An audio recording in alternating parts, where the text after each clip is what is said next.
Hey skiers, I'm Jeff from skiessentials.com. Excuse me, a little out of breath here in the trees because just so fun in here to finally have some snow, and perfect time to be testing these new Rossignol Sender Free 110. Really psyched about this ski. I think it accomplishes a couple different things, or probably more than a couple. Kind of gives us like a fun twin tip option that fills that hole between Black Ops 98 and 118. 110 kind of hitting a nice sweet spot in there. I also think it gives like a really nice option for that previous Soul 7 skier. Really high wiggle factor here in the trees, so I think that's really cool that they can kind of accomplish both things. We'll meet you back in the studio in just a little bit and take advantage of this lovely snow. I'm gonna go try and jump off whatever that is. I think you can do it.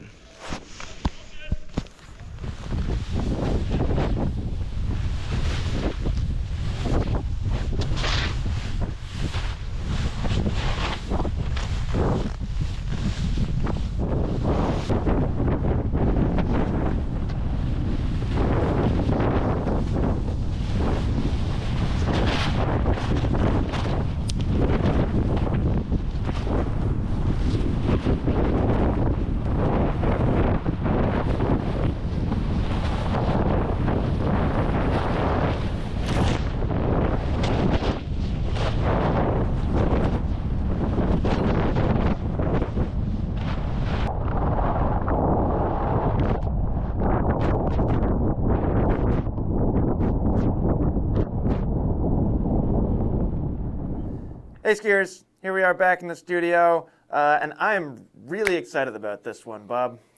Not only is it a fun new ski to talk about, but it also kind of fits with our theme this year of skiing conditions appropriate. Skis. And Yeah. we finally get some Isn't that snow great? that warrant this ski, and Totally. off we go. Been on a lot of wider skis. Yeah, I think we were on like the new Sir Francis Bacon while we were filming Sure. this one. Yep. Bunch of other stuff. Yeah. So yeah, it's been really exciting. And I also feel like this ski has kind of been like all over the place so far for being a brand new ski. yeah, yep. Kind of athlete driven ski here. And I suppose that's not surprising that you've seen it like basically plastered on social media. Yep. Like if you go look at any Rossignol athlete's Instagram account, they're probably singing this thing's praise.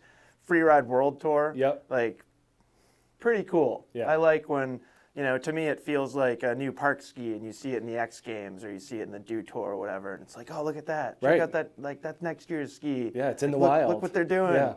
And I think you've seen that on these too. And just a great ski.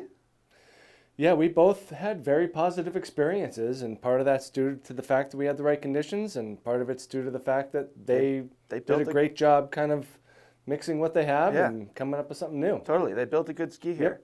I think there's a lot to talk about here. I think there's a lot of different ways you could look at this ski and compare it to other stuff that's out there. I think you and I were pretty quick to say oh, look, the shape looks like that ski. Right. And we can talk more about that as we go through. But before we get too ahead of ourselves, Bob, I know you're an expert on these skis construction. I said advanced. I know, but you're a very humble guy, and I would say that you've reached expert status on this ski's construction, and there's a lot going on in here, isn't there? Yeah, and one of the reasons we brought all these skis up here is not just from a construction.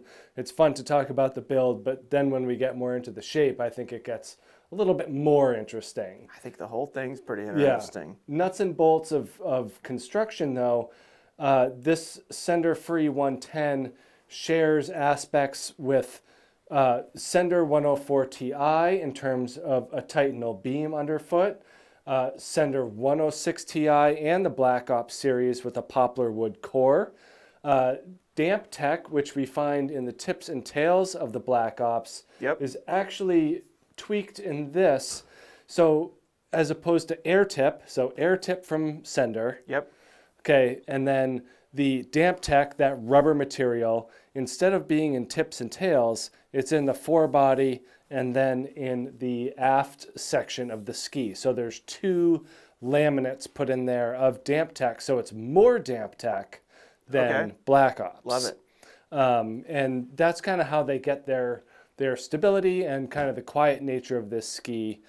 We also get a Diago fiber laminate as well, which just adds to the stiffness. Yeah, more torsional stiffness probably than anything. Yeah, and that's really, there's a lot there, but it's nothing that hasn't existed in Rossignol's line. Correct. So I think that that's really fun, and that they did a nice job of taking their existing things that worked well and putting them into this ski. And I really like, just to look at it from an objective perspective, I really like when manufacturers do that. I think we've said similar things about Vocal and like the Blaze skis, where they've pretty much taken like a lot of different elements from different skis and kind of mushed them into one thing, and that one thing has turned out really good.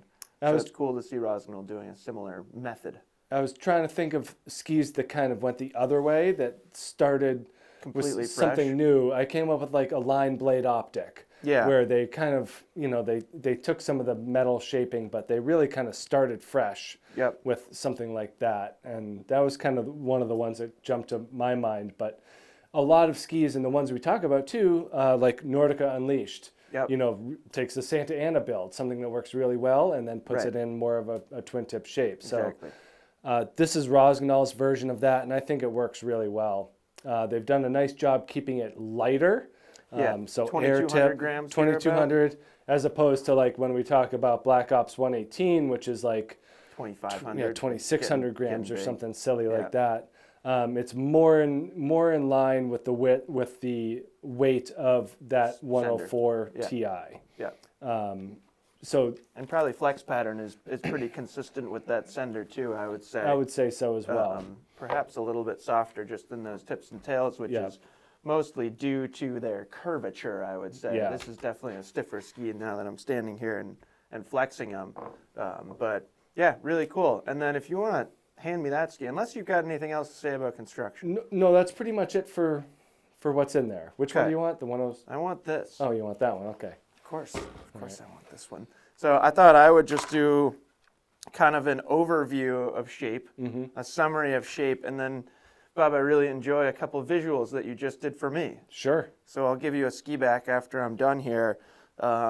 This is a true, like, freestyle-inspired freeride ski. Yeah. This is a twin-tip powder ski through and through. And it's darn near symmetrical in terms of rocker measurements. profile.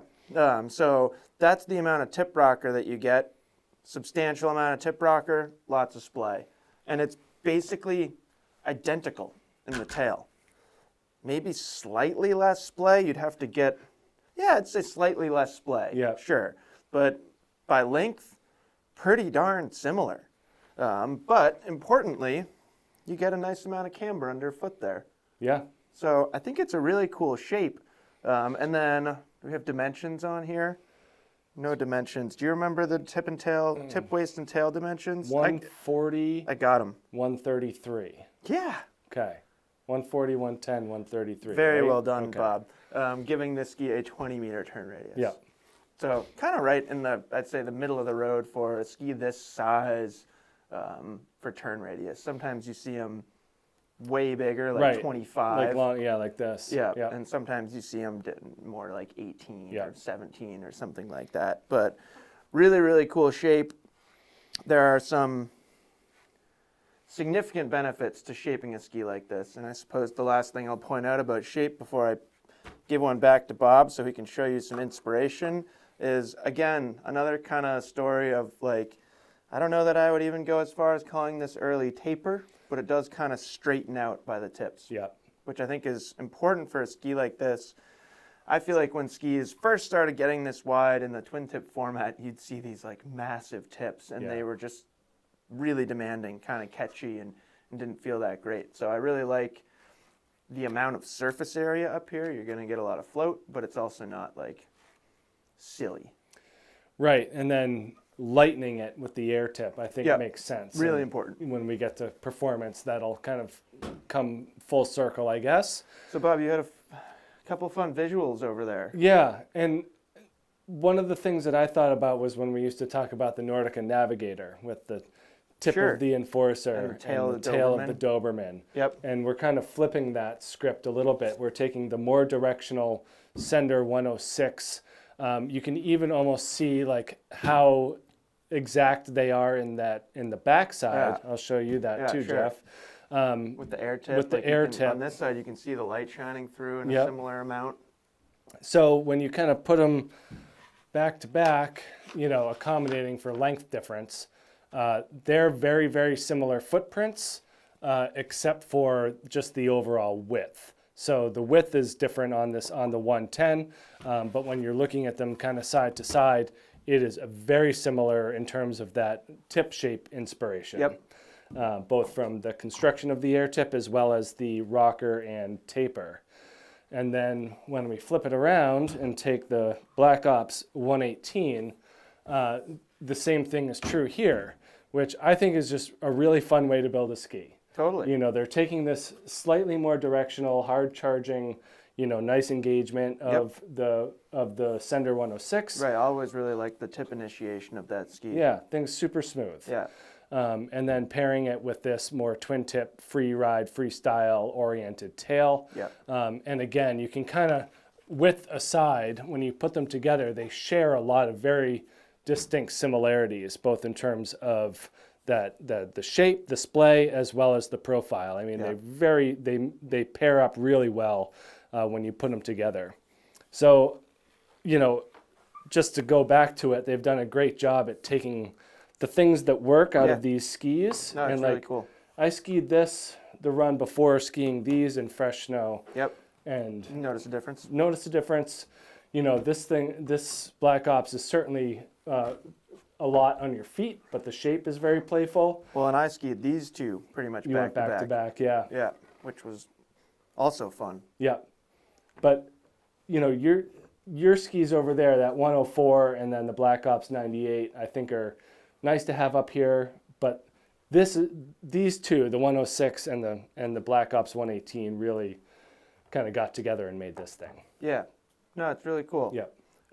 So seems like a perfect time to transition to performance. And I don't even really know how to break this up because I feel like there's so much to talk about. So to start, Bob, I'm just curious about your experience on them and your take.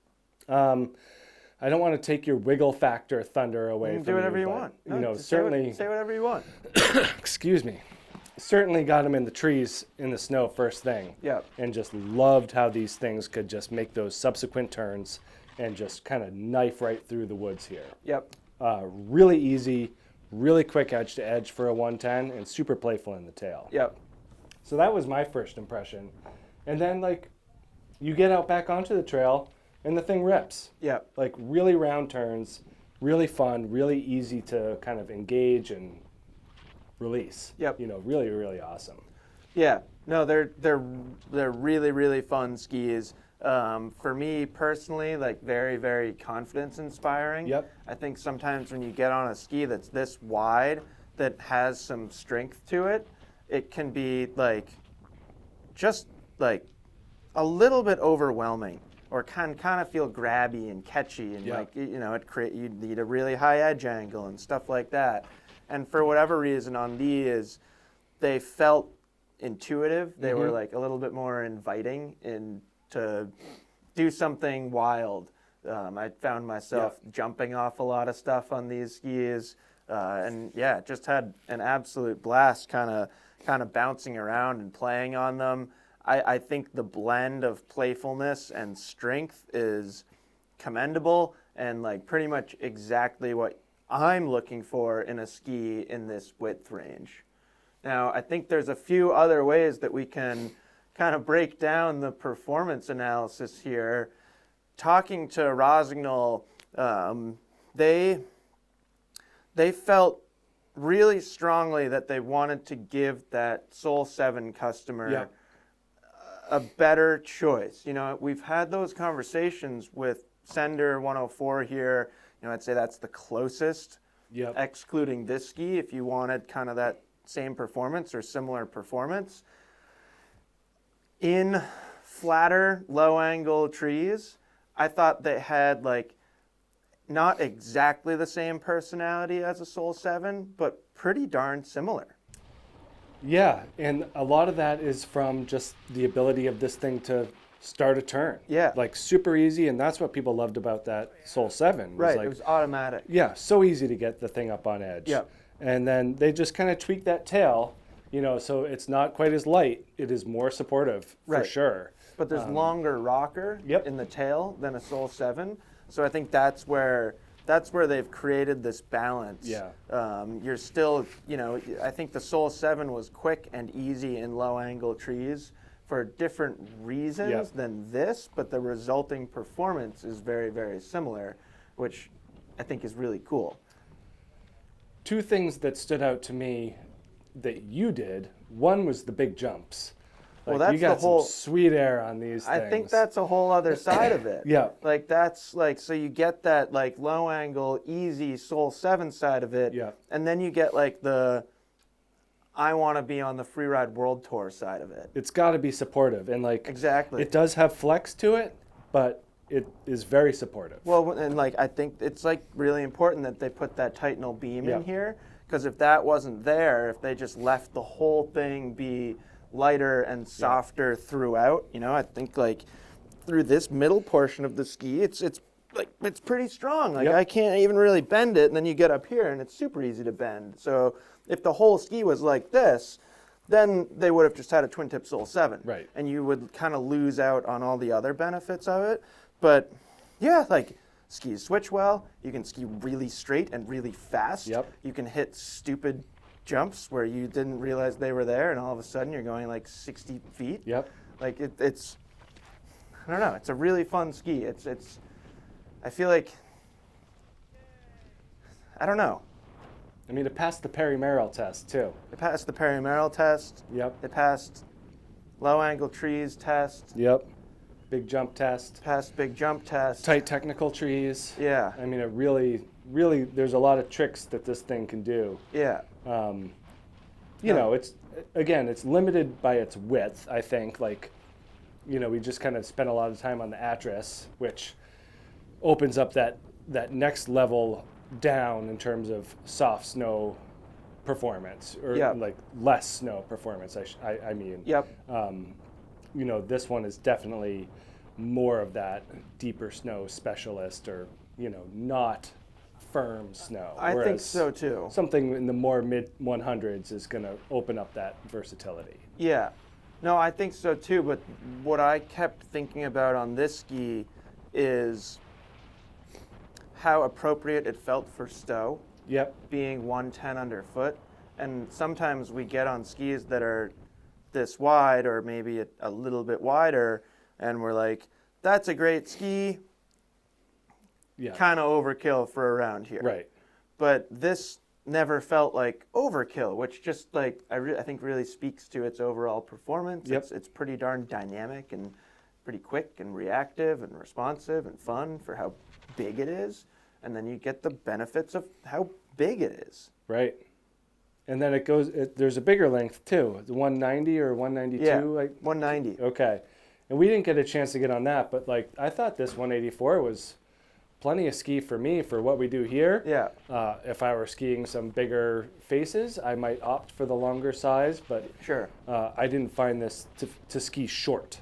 I thought it was skied true to size and was fine for It definitely fine for didn't me. ski short. No. No. Which it skied like a 184 twin tip Yeah. powder ski should. Like for me, this is the ideal length Yeah. in a ski like this for me. You know, Enforcer 110s, I always wanted them in 185s. So that was one of the skis that kind of Right. came up when Yep. we first got on this thing and looked at its shape and we're like, it's an awful lot like an Enforcer 110. I would say the performance is a little bit different. This Yeah. one feels lighter on your feet and maybe not quite as like, I don't know, Enforcers still feel like really strong, like limitless top end speed. Yeah. I didn't find any limit on this, but I think you might find it quicker, and then it's just a trade-off of like, this is more dynamic at slower speeds, a little bit easier to ski. No, following you down Hayride that time, kind of high speed, chunky snow. Through the choppy stuff. Yeah, Yeah, it did really well. It did great, you know, Yeah. and that's kind of that's a measure of something that's sturdy enough and not floppy. You know, anything that's Yeah. on the floppy side is really going to struggle in those conditions. And I thought that following you, it looked like the confidence was high, the performance was all there, no issues. So, Yeah, it's probably like, do you think it's somewhat skiing style dependent? Like you and I probably, I think it's safe to say that we ski off a more centered position Yeah. than some. You know, if you were to take like an ex-ski racer and now more like a powerful big mountain, really Right. drive down the fall line type skier, I wonder if they would find the same thing or if they'd be plowing through the shovel a bit. I don't think they necessarily would. Just occurred to me right now. Yeah. You know, skiing that stuff on hayride, I was skiing very mid-footed and kind of like just relying on that stronger section of the ski underfoot, which I love because Yeah. then the tips and tails just let you like skip. Yeah, you were in the air most of the time. Well, right. Which is, yeah. And that's like, I think that's the point of Yep. this ski. It's going to be like a skipper, a player and a skipper. Whereas if you were on the 106 Ti Wouldn't here, have left the ground once. right, you want this tail, you want that flat tail to be engaged. Correct. And propelling the ski out of the turn. Correct. Where this is bouncing and Yeah. drifting and slashing and smearing. Yeah, very different styles. Yeah. But really cool. No, awesome ski. Anything that we missed? I can't imagine so.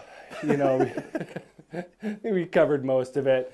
You know, just again, I think the fact that it really just takes these positives from, especially this 106 and the Black Ops 118, both of which I am big fans of both of these Great skis. Every ski up here on this wall, Yeah. I think, is a really good ski. Yep. I think it's also very fair to say that these aren't like wildly popular.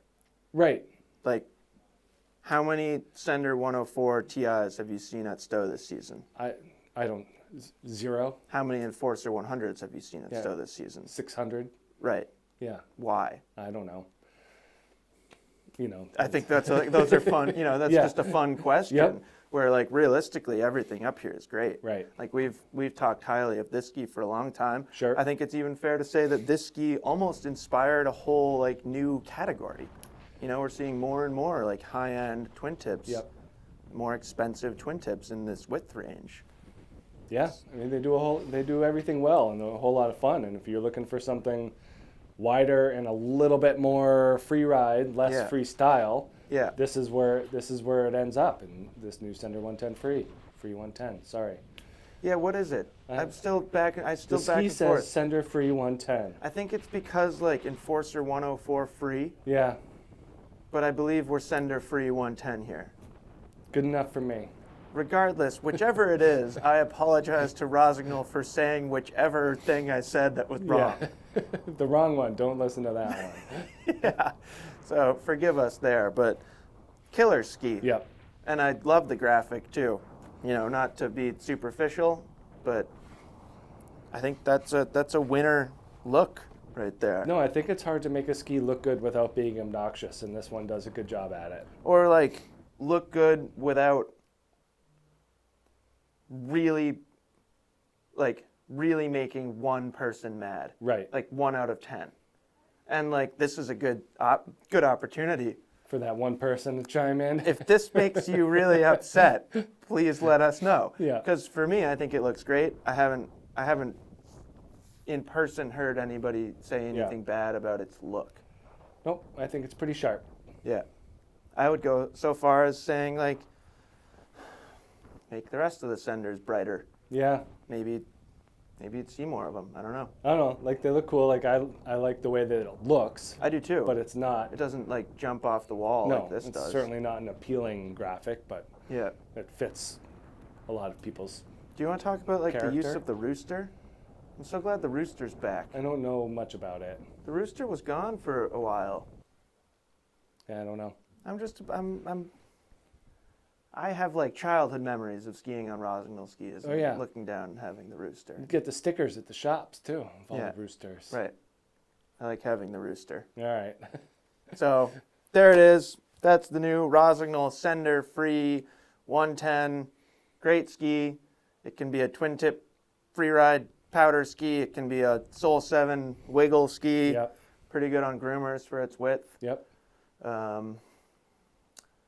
somebody from Rossignol said it was the best 110 underfoot giant slalom ski. That's a good way of putting it. I think there are some other skis out there that Yeah. would give it a run for its money, but it's got to be up there. Yeah, soft conditions. That's Yeah. what you're looking for. Yep. So let us know if you have any questions. More than happy to chat more about this thing. We'll definitely put Bob on the longer length too at some point. Yep. We did get word that we'll get one of those for further testing. So maybe we'll put together a quick little on snow chairlift chat video of you skiing the longer length at some point. I look forward to it. Excellent. I hope you guys do as well. Let us know if you have any questions, and we'll talk to you soon. Bye.